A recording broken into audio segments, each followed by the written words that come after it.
Hi, I'm Joyce from Salubrious Events, and tonight I have here with me Dr. Kylie Harris-Serong.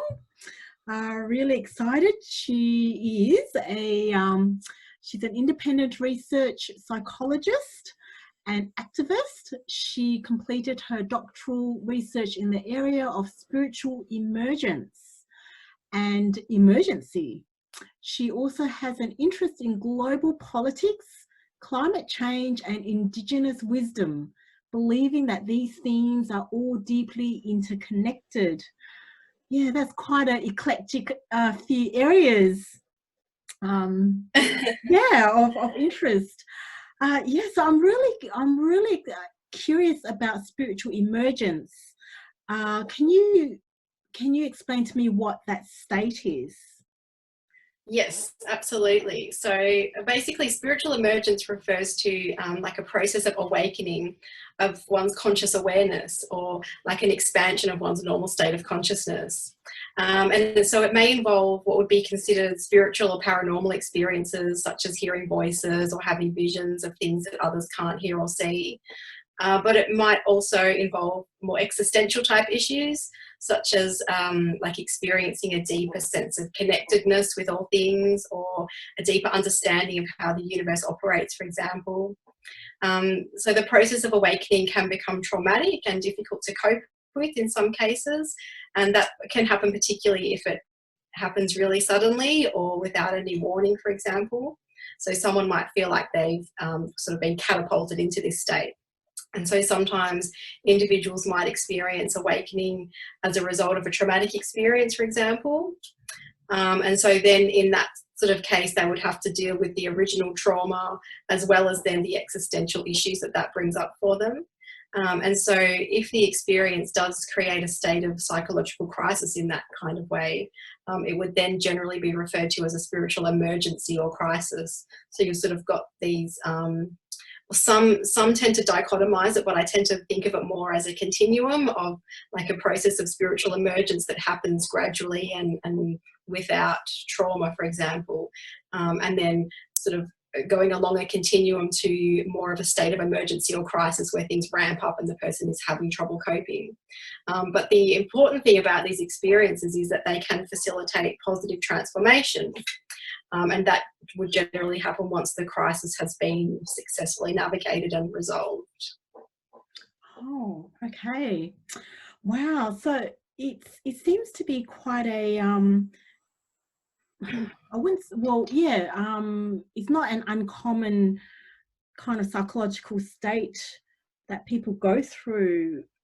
Would you say that it's quite a natural unfolding sometime in our lives, or is it more of a rare occurrence? What would you...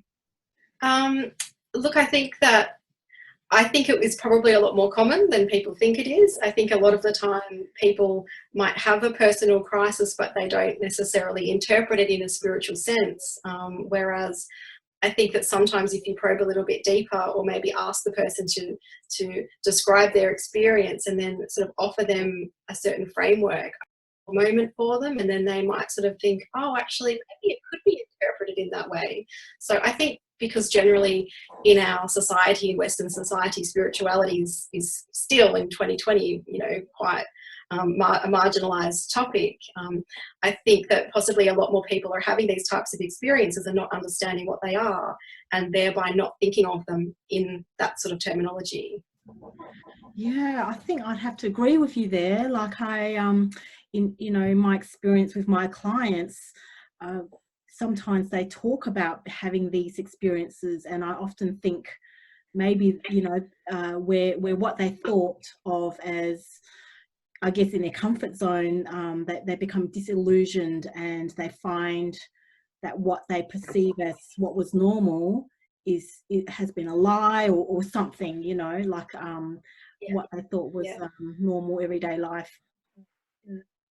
There's something where something happens and they have to rearrange their beliefs.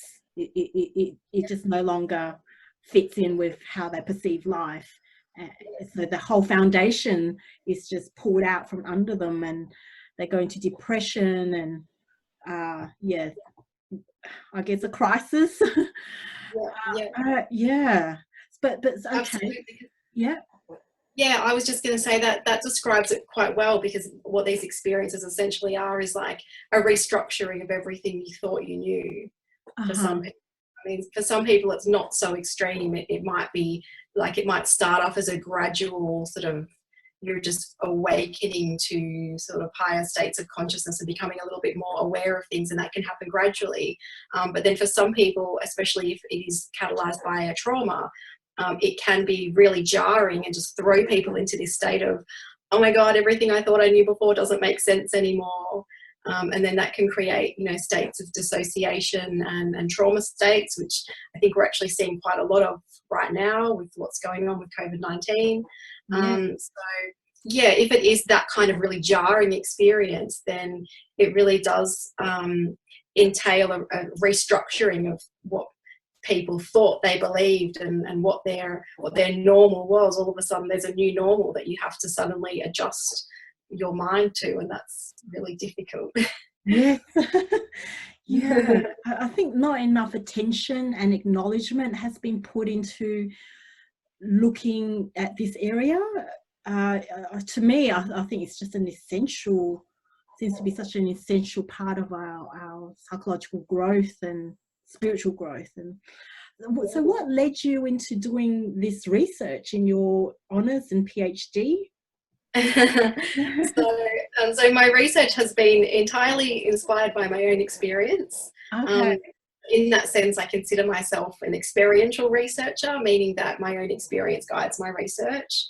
I had an experience back in 2006 that would be considered a spiritual emergency. And so around that time, I just started to do my own personal research to understand what was going on for me. I was doing an undergrad psych degree, but at that point, I was intending to sort of go more down the clinical road. I hadn't really intended to pursue a career as a researcher. But from doing my own research, I discovered that I actually really enjoyed doing research, and it was kind of a surprise for me. I just found it really therapeutic to, you know, figure out what was going on for me, and then to, I guess, start writing about that. It was almost like a bit of a purging experience. And then I stumbled across the work of Stan Grof, and he has written extensively on this topic of spiritual emergency. And that for me was my light bulb moment, and I realised, this is what's going on for me. This is what I'm experiencing. And so, yeah, from that light bulb moment, when I try and think about all the details now of the entire timeline, it's kind of a bit of a blur, but I just know that, yeah, it was my own experience and my own research into my experience, and then one thing led to another, certain doors opened up, and here I am. Yeah. So driven by a real need to find out what's going on, like from personal experience. Definitely. Yeah. And I think that's often the case, especially for a lot of psychologists. You know, there's that funny saying that a lot of psychologists are just trying to figure themselves out, and I think it's probably quite true, but I also think that it's actually a really important way of doing research, because what greater passion can you bring to your work other than being driven to figure out your own experience? Yeah, exactly. Are you did you want to share some of that personal experience of what led you? Yeah. Sure.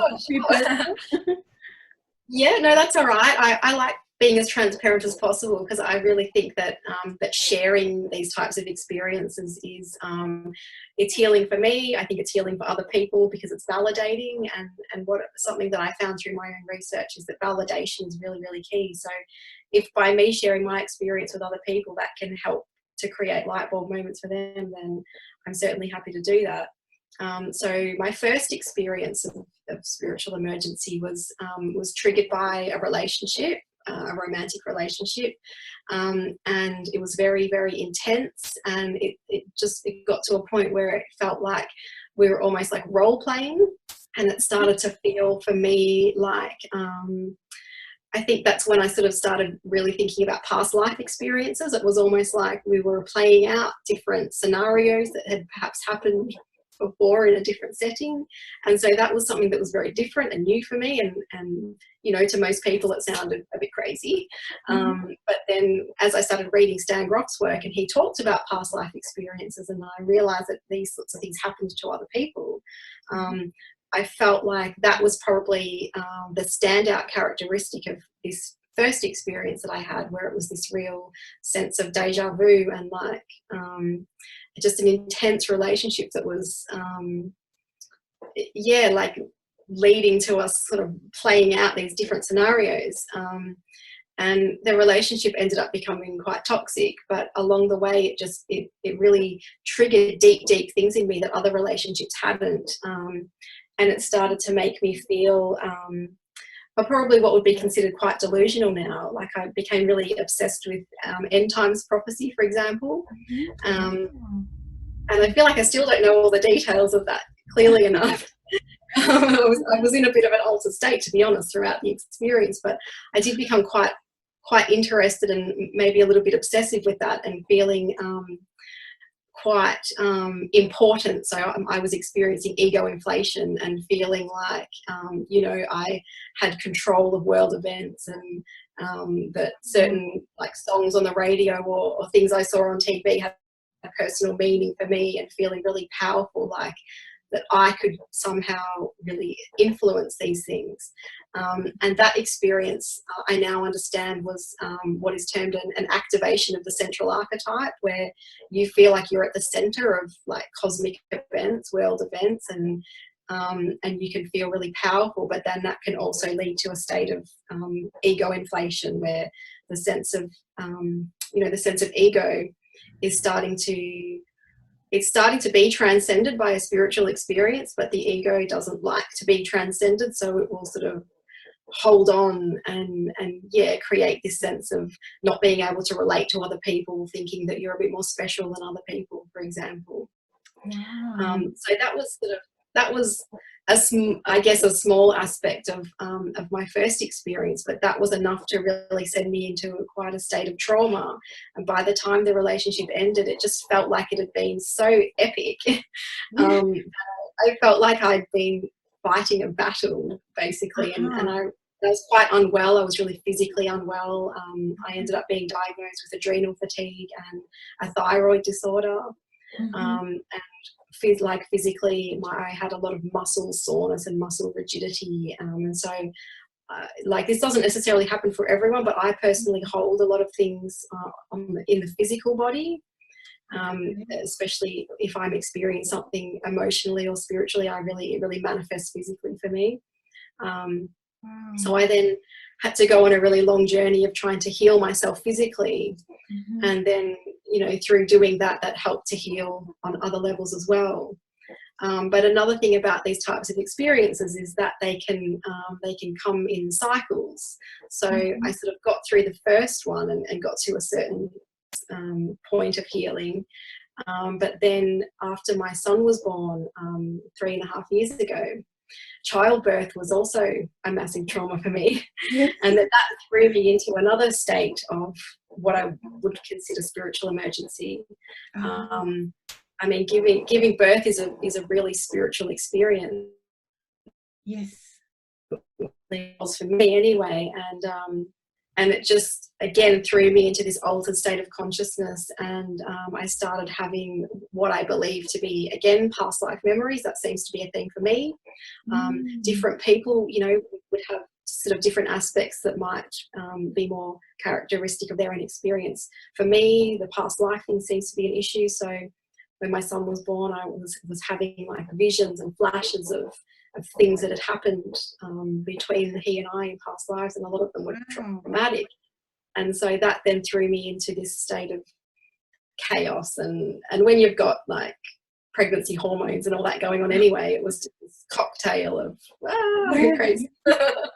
And it does make you feel like you're crazy, because you're in this altered state of consciousness, and often you know, you kind of feel like your world has stopped, and you feel like the rest of the world needs to stop as well, and that would be kind of validating in some way, but the world keeps going on around you. And so for me, I like literally felt so unbalanced. I would have to hold on to things because I just felt like I was spinning. And so it can manifest on many levels. Wow. Yeah. Did it feel like you were kind of out of control and it's just crazy? And Yes, very much. what helped you get through it? Well, my husband has been a great help. He actually helped me get through both of them because with the first one, he and I met and became friends during that relationship. And then when that ended, I coincidentally bumped into him, and he was a wonderful support to me. And again, during the second episode, he was also a wonderful support. And I think he's a very grounded person. He's a lot more of a black and white kind of person than I am. I'm a lot more in my head and a lot less grounded. And so because he's just really grounded and practical and just a bit more black and white about things, that was really helpful for me. Okay. But aside from him, like grounding type activities and exercises are beneficial. And so for me personally, again, this wouldn't be the same for everyone, but for me personally, I found that doing things like gardening was really helpful because it's like connecting with nature, and it sort of helps to provide that connection with the earth, which seems to have a really grounding effect. Certain types of body work I found helpful. I get role-thing sessions.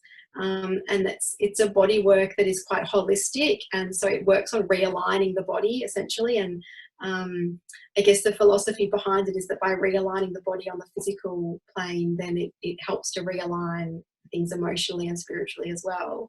So that for me personally has been very helpful, as has acupuncture. Has been really helpful. Yoga has been helpful for me, but that is one to be cautious with because yoga can be a trigger for people as well. So I have found yin yoga to be particularly helpful, especially if someone has been thrown into that fight-flight response. Yin yoga helps to I guess regulate the central nervous system. And that was a big thing for me because I was just in this fight-flight mode for a really long time, just hyper-aroused and activated and triggered at the smallest little thing. And so trying to stabilise the central nervous system is really important. I mean, people might also find that certain types of vitamins might be helpful that speak to the adrenal system or the immune system or the central nervous system. And also I see a psychologist, and that's been very helpful as well. So I think certainly if people are having trouble coping just on their own and with these things that they can do on their own, I think you should definitely speak to a mental health professional who can help. And I mean, my psychologist doesn't necessarily know a lot about spiritual emergency, but I don't think they have to be helpful. It's really just more about the validation and letting you tell your story in a non-judgmental environment. Okay, great. Wow. It's not a one-size-fits-all. You know, that's my experience and what's helped me, but everyone's experience will be different. And unfortunately, it does take a little bit of trial and error to find what works personally for each individual. So, you know, it's the road less travelled, and you do have to put in the hard work to really heal once you've reached one of these crisis states. And did you, because it sounds like it was such a, you know, powerful experience as well, even though you don't know what the hell was going on, but it, you know, the different past lives, it seemed that there was something there to be reconciled or integrated or something. Did you feel that was an essential part of something greater which you needed to do, or in terms of the past life? I think the whole past life thing, I think that we're probably more likely to have visions or memories of traumatic past lives because they're the ones that need healing or resolution. I mean, I suppose a nice memory might surface at some point too, to remind us that not everything's terrible. But I certainly felt that a lot of the the themes that were coming up in these, you know, visions, memories, whatever you want to call them, they were traumatic, and my perception of that is that they were things that needed to be healed. And so, for example, when my son was born, he almost died at birth, and he had to be resuscitated. And so that was, you know, a trauma in this life. But then the visions and the things that were coming up for me were revolved around his death. And so I would have sort of these visions of being in a different like time period, and he would be my son, and something would happen. He would either be taken or he would die or something like that. And he's a very interesting little boy, and he has said things to me like randomly, like, "I'm sorry I died, mummy," and I'll be like, "Oh my god, don't say that." But then I sort of like I know. But then and I try not to expose him to my work because, I mean, one, I don't want to, you know, create memories for him, and I don't want to sort of, you know, lead him into this sort of world without, you know, without his permission. And so I don't talk about this sort of thing in front of him.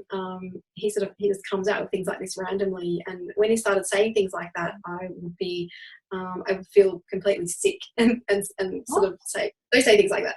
But then I thought, I should explore this a little bit more. So then, he said it again one day, and I said, "Oh, tell me more about that." And then he started like this elaborate story, like, I died and you cried, but now I'm back and you're happy. And I said, so why did you come back? And then how did you come back? And he said, I chose to come back. I chose to come back to see you and make you happy. And so, like, again, I don't want to make too much of things, right? But when he said that, it was really healing for me. Yeah. And then the intensity of these things that were coming up, these visions that were coming up, they sort of subsided, because I felt like that was some kind of resolution. It was like we were kind of having this joint healing experience where I was terrified of him dying, and he was saying, "It's okay, mummy, because I died once and I came back." And so, you know, make of it what you will, but for me personally, it was very healing. It really makes sense. And, you know, I think it was validating too, you know, like he was saying that independently, and you're both healing that trauma. Yeah, that's what it feels like. Yeah. Lives. Do you feel better after having gone through all that and coming out the other end? Is there a difference, do you think, that it's made to you and your life? I do. I feel a lot stronger for it. But I look, I mean, it's a double-edged sword, because I also still feel very fragile. I mean, for example, the COVID-19 stuff has thrown me into a tears because I am still very fragile. I mean, I'm seeing a psychologist for post-traumatic stress and generalized anxiety. So, you know, I'd love to say, oh, yes, I'm completely enlightened because of my experiences, but I can't say that's the case. I would say that it certainly has made me more awakened and more enlightened, but there is still a lot of trauma to work through as well. So I think that for me, it has been about making friends with trauma in a way. That probably sounds weird, but I think it's beneficial to not shy away from trauma, but obviously to find constructive ways of working through it. Like, I channel that into my work and try to find things that are therapeutic without avoiding the trauma, because I think that avoidance creates a different kind of trauma in itself. Like, it creates a repression, and it's going to come up at some point. And so I think that's why I think it's also important to find what personal strategies work for you, so that if it does happen to you again, if you do get thrown into another tears, like I am at the moment, I've got my my toolbox of strategies that I know have worked in the past, that I can say, right, okay, here's another crisis situation. What can I find in my toolbox to help me right now that I know has helped in the past? Okay. So with all this COVID-19 stuff, for example, I've been frantically researching and feeling quite manic, but then also realizing, okay, I know that for me, I need to do yoga and I need to connect with nature. And so I have to make sure that I be disciplined and strict and say, I can do my research, but I also need to go and do some yoga when I'm feeling like it's becoming too much and too overwhelming. Yes, so a lot of the, I guess, symptoms of what you went through and maybe what others go through might be perhaps misconstrued, or it seems like, you know, schizophrenia or going through a psychosis or going through chronic depression. So how do you tell the difference between a spiritual emergence and mental illness? Yes, well, that is the golden question in the spiritual emergence literature.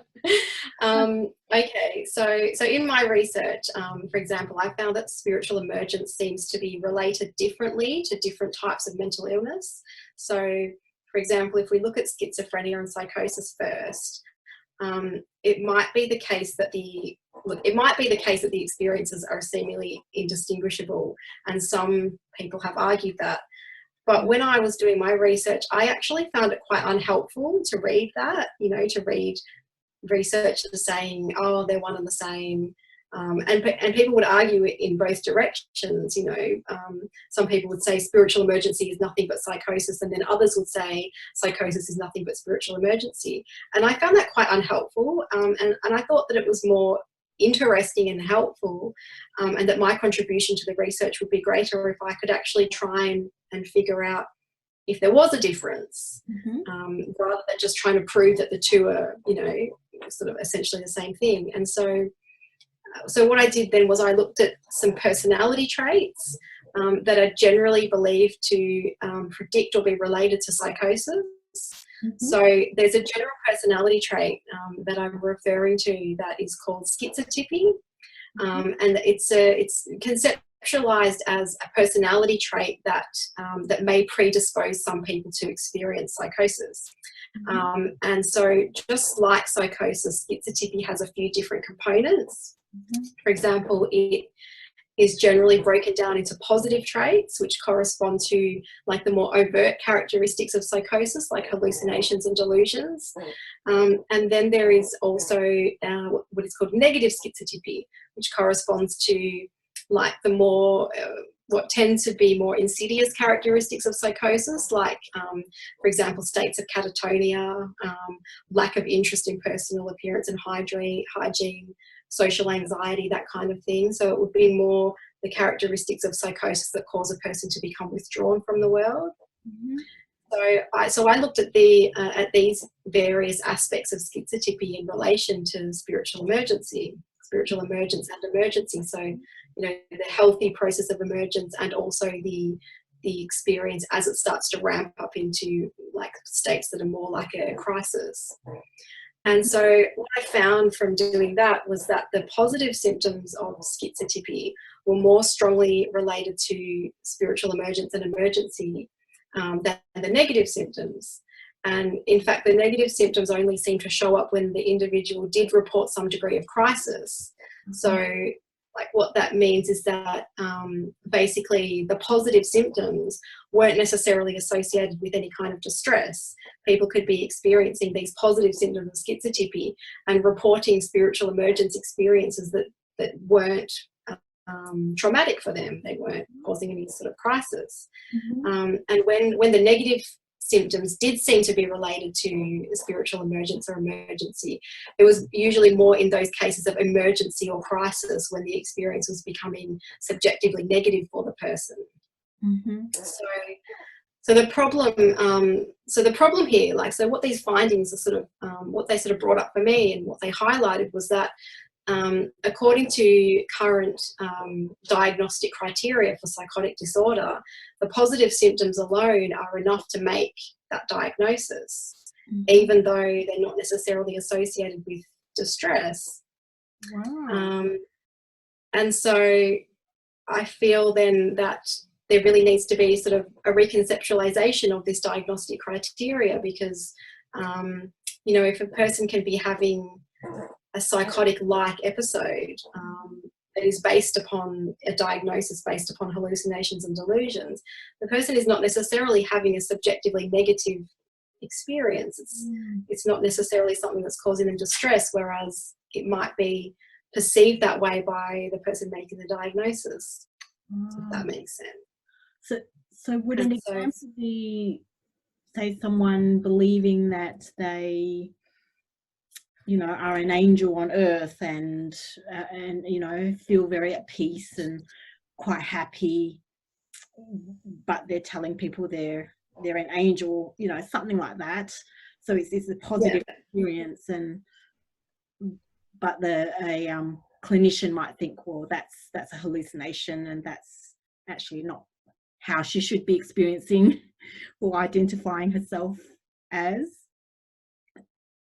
Yeah, and look, this is where it does get a little bit, I guess, sticky, because in a case like that, you would sort of consider that there might be some egoic features going on, so that person might be experiencing some ego inflation, which, yeah, you know, could be perceived as pathological, definitely, because it might be like a manic episode, for example.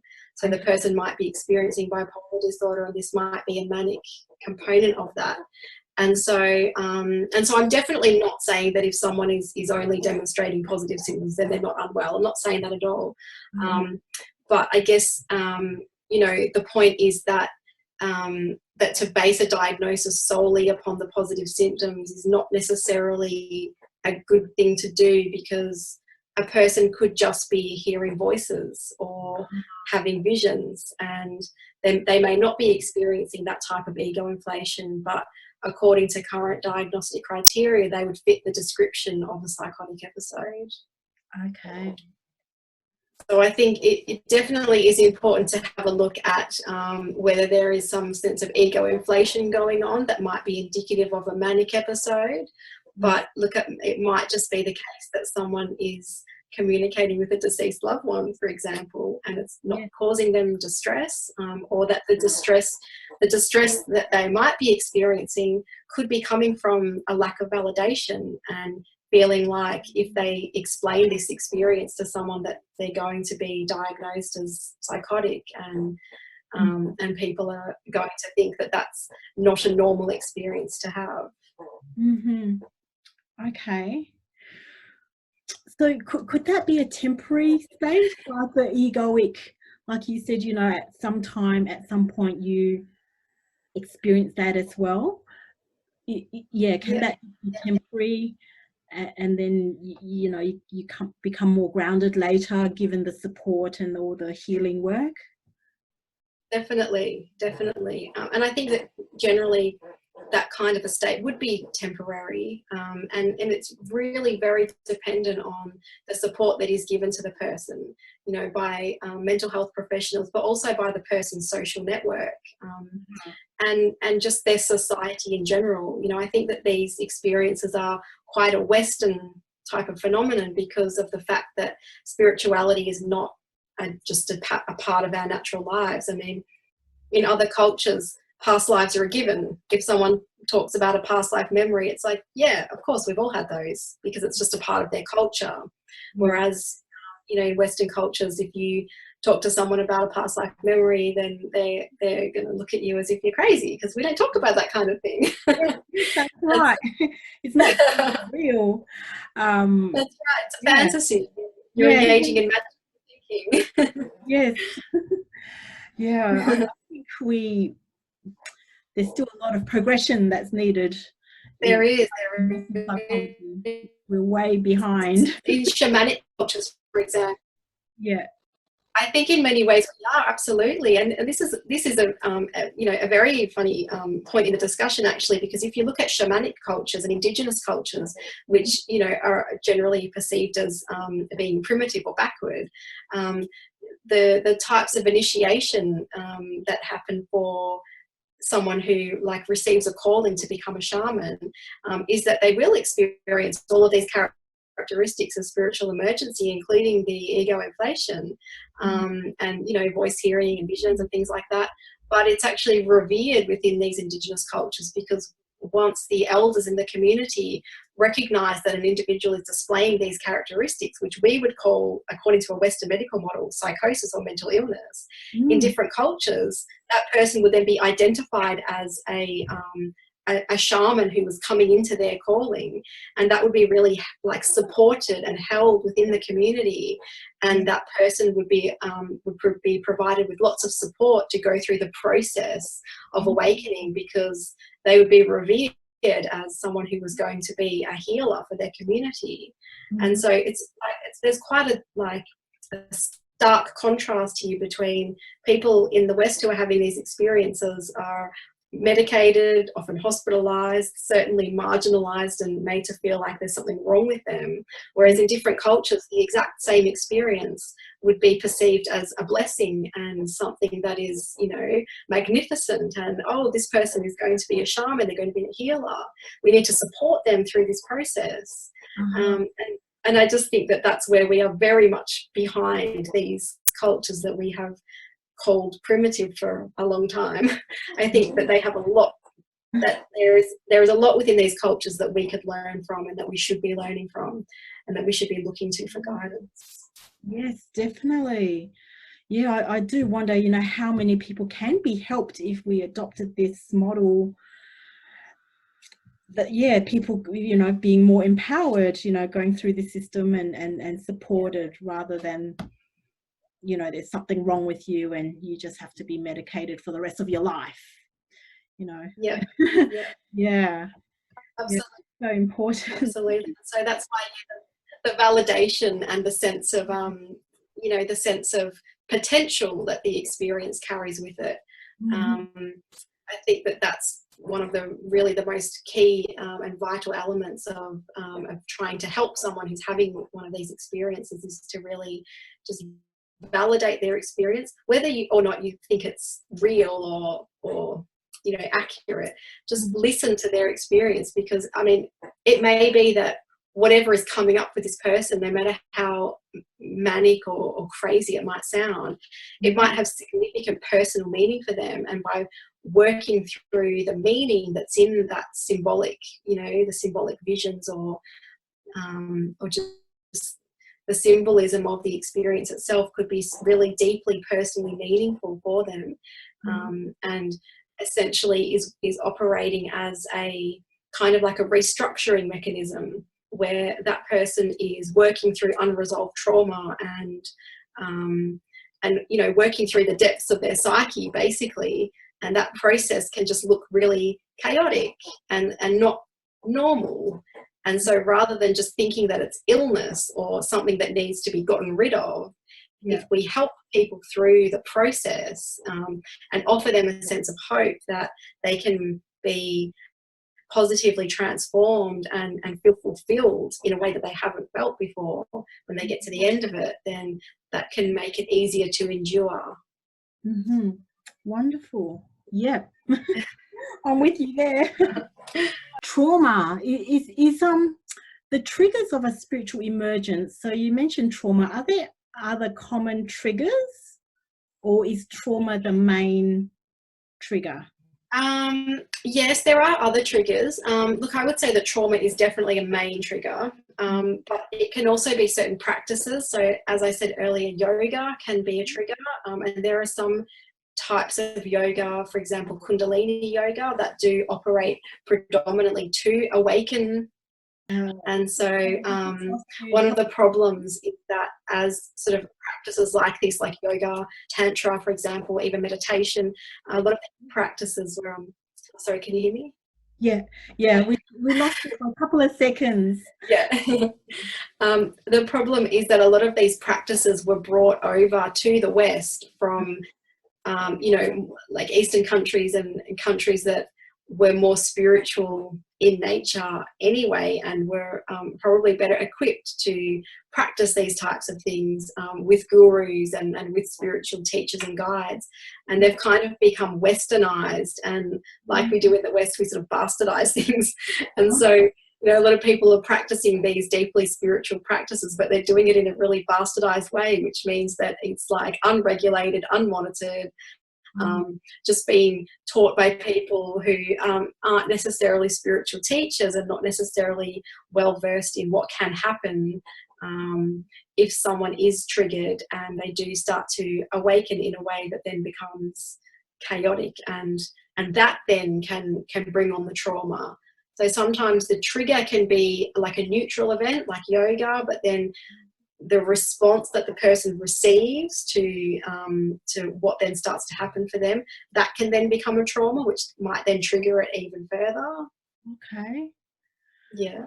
Mm. And look, I mean, and these things can happen spontaneously as well. You know, some people have reported that they've just spontaneously started, you know, having a Kundalini experience, for example, where that often involves a lot of physiological symptoms like involuntary shaking, and even like talking in tongues, for example, feelings of heat and vibration through the body, and that kind of thing can sometimes just happen spontaneously. And again, it then depends upon the support that is offered and the framework that the person has to interpret it and to conceptualize it within their current understanding of the world, that then determines the course of how that unfolds for them. Okay, so if somebody starts to experience these things, to not panic and think, well, I might be going through a spiritual emergence, and try and seek some support for that. Yes. Yeah, and with this whole COVID-19, I would be a bit surprised if, you know, there isn't anyone experiencing some spiritual emergence in these times. I absolutely agree. Yeah. I think, yeah. And it's funny actually, because I have been connecting, like in the last sort of 2 weeks, I've been connecting a lot with people within the spiritual emergence community, because we're all sort of highly mobilized at this point. We're all sort of like, oh my God, this is like something really big, and this is going to be triggering a lot of people because it's triggering us.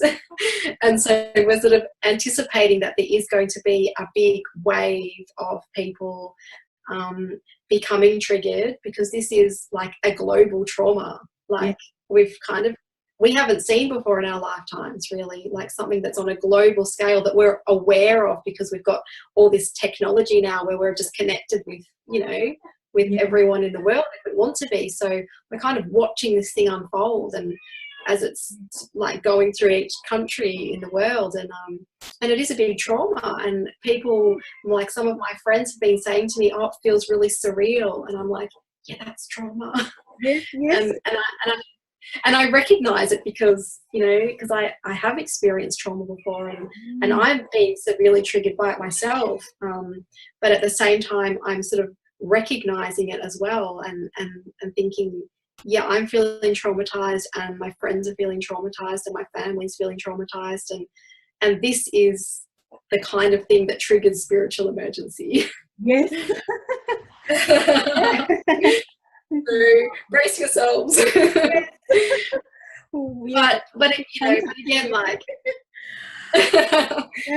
when we do, you know, when we do then look at how this does potentially relate to spiritual emergency, so COVID-19 being a trigger for spiritual emergency, I guess the two sort of take-home messages that I would sort of try to encourage is, number one, to understand that that you can come out of this experience positively transformed, and that's what I hope happens to the whole world. I hope that this really catalyses a positive transformation that we need, particularly as we then, you know, look at facing the larger, longer-term climate issue.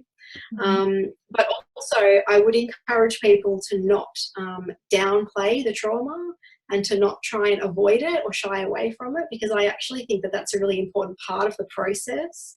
And so, you know, I've been feeling really kind of irritated this last week or so, reading some transpersonal type interpretations of it. And it's not because I disagree with them, but it's because a lot of them try to minimize the trauma. And while I completely appreciate and respect the need to offer that positive messaging in it so that people don't become stuck in trauma, I also think it's equally important not to minimize the trauma, and not to encourage people to not engage with the trauma, because it's actually engaging with the trauma that is what helps you to achieve that positive transformation. if that makes sense. Yes, definitely. And so it's like, it's really that process, it's that journey of allowing yourself to heal the trauma. That's what it's about. Like, if you don't engage with the trauma, then you're not healing the trauma. You're kind of just avoiding it. And that's not the right way to achieve the positive transformation. So while trauma is obviously unpleasant and nobody wants to go through it, it's actually really important for the healing to occur, for us to start to engage with trauma. So what I would say to people is that if trauma is coming up for you, like, because what's likely to happen is that past traumas will start to come into your conscious awareness. And so you might start thinking of something that traumatized you when you were a child, for example. And so I would encourage people, as difficult as it is, to try and work through that, because this is a real opportunity for us to seize the moment and really try to heal all of our own trauma on an individual level, because that then contributes towards the global healing that can hopefully be achieved through all of this. Yes, definitely.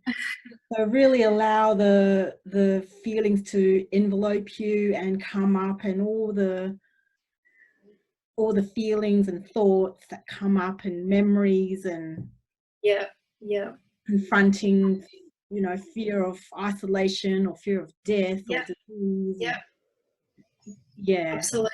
Absolutely. Just try to be mindful. Mindfulness is another useful tool. Try to be mindful of what's coming up for you without judging yourself for it. Like, I've had some horrible thoughts this week. I've had horrible thoughts towards some of my friends who I feel aren't taking it seriously enough, and I just wanted to sometimes grab some of them and just shake them. That's okay. I forgive myself for that because I'm experiencing a trauma and I'm allowed to have these thoughts, as are all of us. We're allowed to have thoughts, and we don't have to judge ourselves for them. So whatever is coming up for you right now, try to just be mindful with it, allow it to come out, allow yourself to acknowledge that you're feeling that way and that you're thinking that way, and then forgive yourself for it, and try to allow yourself to heal from it. And I think, like, self-forgiveness is probably one of the biggest healing tools that there is. So try not to fight the trauma, try to ride it like a wave. It is unpleasant, but the people who are able to really engage with this process are going to be the ones who come out of it as leaders, I think.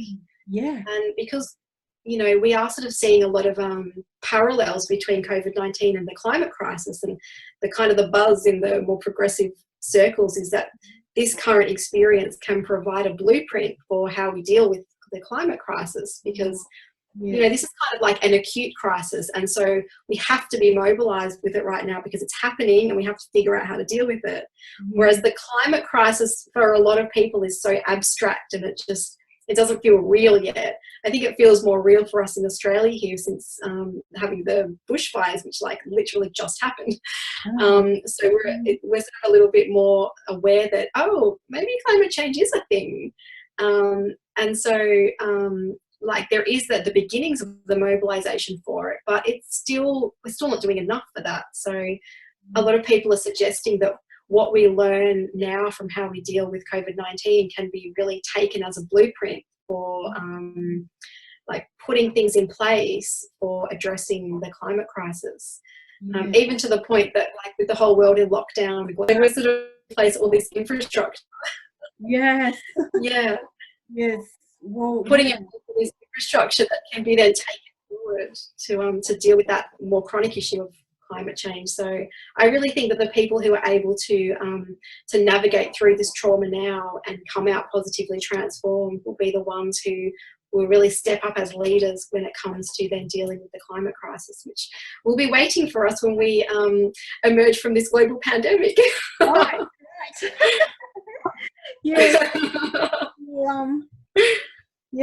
We'll look for you to be the leader. I'm not sure about that. I'm not sure about that, but I certainly hope that we end up having a team of leaders who, can work together and then help others who are going through the same process, almost like, I guess, like spiritual midwives in a sense. Like people been through this kind of thing then recognize it in other people, and then they can help pull them through it as well. So I hope that we end up with a team of those people. No, you do make a very good point. This being a really good practice for you know, more if there's more pandemics. Yeah, that really exercised, you know, our internal muscles, and you know, we have a template of more a template that we can work from as to what to do if there's another pandemic. Yeah, absolutely. Well, when you look at the countries who, with COVID-19, who have managed to flatten the curve and actually deal with it effectively, they tend to be the Asian countries who have already dealt with pandemics in the past, like they dealt with SARS, for example, and so they're familiar with the trauma that causes, and they don't want that to happen again, and so they've already got in their toolbox what they need to do when dealing with the pandemic. So you know, they're the ones who seem to have gotten on top of it, whereas here in Australia we haven't had that experience. Yeah. And we're so laid back, we just think, no, she'll be right. Yep, sure. Are you doing any research at the moment on this, or are you taking a break from research into this area of spiritual emergence? Or you're just living, having an experiential research? I kind of am having an experiential kind of thing going on right now. I've had some projects going on, and actually a lot of what I had been doing before this pandemic, like, really ramped up, was getting the papers from my dissertation published. So they're kind of all in the process now of getting published, which is great. But everything's kind of been put on hold right now because I have been really, really triggered, but also really mobilized by what's going on now and trying to seize the moment, and seeing the opportunity in this, even through the trauma. And so what I have started doing is I've started writing a diary blog of basically my experience of COVID-19 in real time. So I've started using this online writing platform called Medium. It's really easy to use. It's like free to sign up, really easy to use. Anyone can use it. And what I've been doing is starting to like journal my experience, which like is therapeutic for me because it has been really overwhelming, and so just getting it all out there is therapeutic for me. But what I'm hoping is to try and encourage other people to do the same thing, because as my manic mind is ticking over, I'm thinking that we could create like a collective consciousness around how people are dealing with COVID-19, and try to use that as a blueprint for creating a collective consciousness for how we can then deal with the climate crisis. So I'm kind of feeling like if everyone starts, or as many people as possible start documenting their experience in real time, I think not only is that really validating for other people as well, to read other people's experiences and feel like that resonates for them. It creates a sense of solidarity, but it also creates this sense of collective consciousness where, things that other people are saying might then start to filter into your own consciousness, and you think, yeah, actually that makes a lot of sense. And I think that a lot of people who are going to be triggered by this, but also mobilized by it, will have some great insights as to like the greater meaning of all of this, how it can be applied to global politics and climate change action and all of that, and just dealing with crisis in general, and the processing of trauma in general. So that's the project that I'm sort of on at the moment, and and hoping that other people might want to jump on board and contribute to this collective consciousness. I'll put the link in this video of your blog, and also have you got a Facebook page? Yeah, no, so what I've done is I've set up a Facebook page, Dr. Kylie Harris, and that's where I'm uploading my diary blog, and also just other things I think are useful. So there might be the odd political rant, there might be some transpersonal stuff, some academic research, just things that I'm finding personally helpful and informative and educational, but also funny to kind of, you know, take the edge off the trauma, because there are a lot of funny people who have got really insightful things to say about what's going on. So I do want to break it up with an eclectic mix of informative and funny and positive tools that I think will hopefully be helpful for people to navigate this experience, and hopefully to create a community that feel like joined together in solidarity and in this sense of collective consciousness that hopefully like will create, I guess, a tribe in a sense that will then be really well armed to not only get themselves through it, but to help other people, and then to tackle climate change when we get to that. Okay, that'll be the next thing. Yeah, you know, I think that would be extremely helpful, and I think you'll connect. I think this experience has really connected people more than ever now that we are forced to be at home, and at least we've got the internet. We've all got Netflix, right? Netflix, yes. If it wasn't for the whole global pandemic and people being stressed about money, then a forced lockdown with Netflix and chocolate could be kind of fun, right? Yeah.